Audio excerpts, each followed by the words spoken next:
қайсар әйел. Техаста туып өскен Марион Луна Брем 17 жасында әскери адамға күйеуге шығады. Бір жылдан соң тұңғыш жылы дүниеге келеді. Отбасы тату-тәтті өмір сүреді. 5 жылдан соң 2 жылы дүние есігін ашты. 1984 жылы Луна Брем 30 жасқа толады.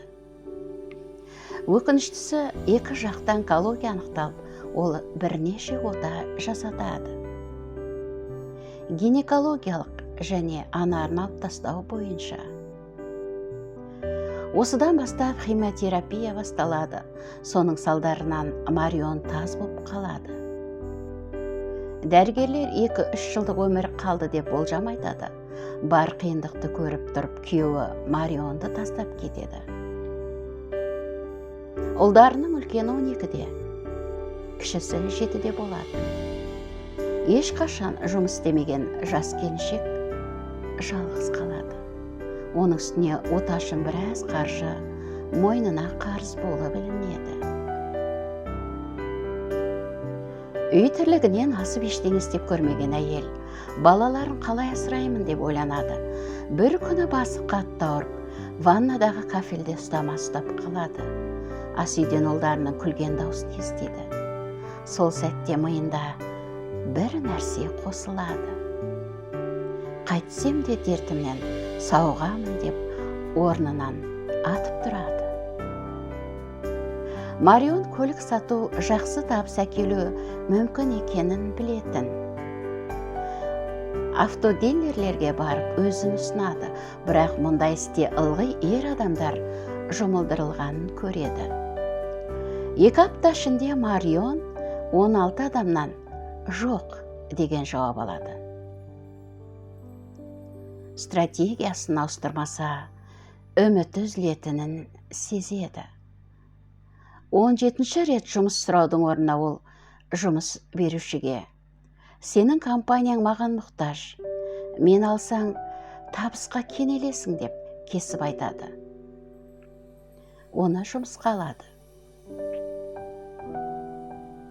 Көлік сатушы әйел ретінде ерлерге қарағанда бір шама артықшылығы бар екенін ол бірден түсінді. Көлік алуға келгендердің жұбайларына қандай көлік алу қажетін түсіндіріп отырады. Еркек сатушылар көбіне күйеулерді сатып алуға көндіруге тырысатын. Алғашқы еңбек жылы Луна Брем жыл сатушысы деген атақты алады. Оған ерлер тағатын Rolex сағатын қосып береді. Оны тек ер адамдар ғана береді екен. Сол сәтте дәрігерлер оның онкологиясы ремиссияға түскенін хабарлайды. Марион күш жинай бастайды. Одан кейінгі 2 жыл өте табысты болады. Ол өзін бастық етіп қоюды ұсынады. Бірақ жұмыс беруші: «Сен көлік сатудан кетсең, пайда түспей қалады» деп оның ұсынысын қабылдамай тастайды. Бірақ Марион жаңа жұмыс іздеуге шығады. 2 аптадан соң басқа бір автодилер оны өзі қалаған лауазымға жұмысқа алады. Содан бастап оның лауазымы күн өткен сайын өсе береді. Тағы 2 жыл өткенде өзі де автодилер болуға қаржы жинауды бастайды. Бар жоғы $800,000 жетпей тұрды. Ол үшін $800 миллион деген түске ғана кіретін сома болатын. Марион тағы ойланады. Білек сыбанады. Бизнес жоспар жазып, оған өзінің өмірбаянын қосып, инвестор тауып беретін 50 аудиторлық компанияға таратады. 2 аптадан соң инвестор табылады. Луна Брем өзінің автосалонын ашады.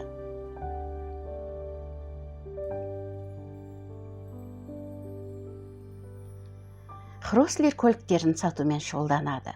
Сөйтіп 1989 жылы жүрек тағылған Лове Хрослер саудаға шығады. Бұл жай жүрек емес, бұл біздің адамдардың жүрегі. Біз Техасқа махаббатымызды арнаймыз деген ұранмен өз ісін бастайды. Марионның талпынысы еселеп қайтты.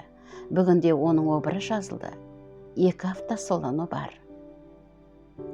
Жылдық айналымы $45 миллион.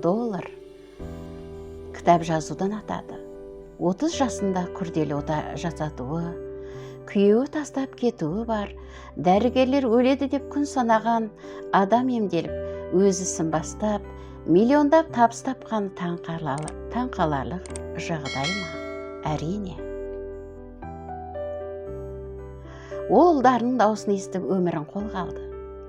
Арзан парик киіп, ерлердің әлеміне қадам басты.